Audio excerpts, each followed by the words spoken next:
दिल्ली तेजी से राष्ट्रपति शासन की तरफ बढ़ रही है।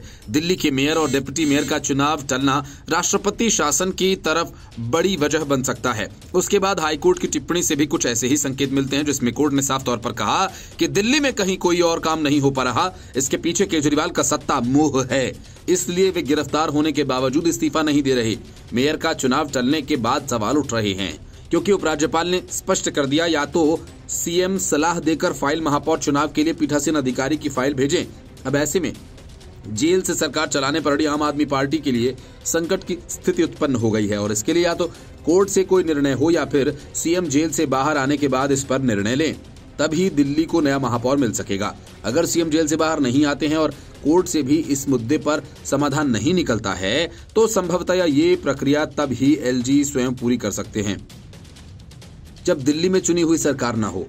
ऐसा तब हो सकता है जब दिल्ली में राष्ट्रपति शासन लगा हो। जानकारों का मानना है कि दिल्ली में महापौर चुनने का ये तीसरा वर्ष है और महापौर का पद अनुसूचित जाति के लिए आरक्षित है। ऐसे में इस पद पर सामान्य श्रेणी के महापौर के कार्यकाल को ज्यादा दिन तक विस्तार नहीं दिया जा सकता। एलजी के रुख से स्पष्ट है कि वो जब तक पीठासीन अधिकारी नियुक्त नहीं करेंगे, जब तक कि सीएम इसमें सलाह न दे दें। लेकिन ये रुख सही है या गलत, इसका निर्णय कोर्ट कर सकता है, क्योंकि मनोनीत सदस्यों के चयन में उपराज्यपाल ने सीएम की सलाह की जरूरत से इनकार किया था।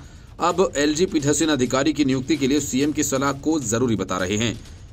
एमसीडी में महापौर पद में तीसरे वर्ष के लिए चुनाव होना है और ऐसे में इस पद पर इस वर्ष अनुसूचित जाति के लिए ये वर्ष आरक्षित है, इसलिए अनुसूचित जाति के पार्षद को इस वर्ष महापौर बनाना होगा, नहीं तो वो एमसीडी एक्ट का सीधे तौर पर उल्लंघन होगा। एमसीडी एक्ट का उल्लंघन रोकने के लिए जरूरी है कि पीठासीन अधिकारी की नियुक्ति हो।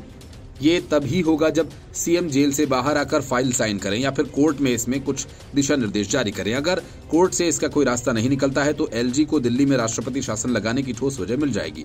पहले से ही 3000 फाइल्स दिल्ली की चुनी हुई सरकार के पास लंबित है। इससे लग रहा है कि दिल्ली में संवैधानिक संकट बढ़ रहा है। इस संकट को टालने के लिए एलजी ठोस निर्णय ले सकते हैं। अब सवाल यह है कि अगर सीएम जल्द ही जेल से बाहर नहीं आए या फिर इससे संबंधित फाइल उनकी सलाह के साथ नहीं गई तो दिल्ली में संवैधानिक संकट गहरा सकता है। नौबत निगम को भंग करने तक की आ सकती है, क्योंकि दिल्ली नगर निगम एक्ट हर वर्ष अप्रैल में होने वाली बैठक में महापौर व उप महापौर का चुनाव कराया जाता है। प्रदेश कांग्रेस एमसीडी प्रभारी जितेंद्र कुमार कोचर ने अनुसूचित जाति के लिए आरक्षित महापौर और उप महापौर चुनाव की चुनाव आयोग द्वारा मंजूरी के बावजूद वोटिंग पर एलजी द्वारा रोक लगाए जाने को संवैधानिक मूल्यों का हनन बताया।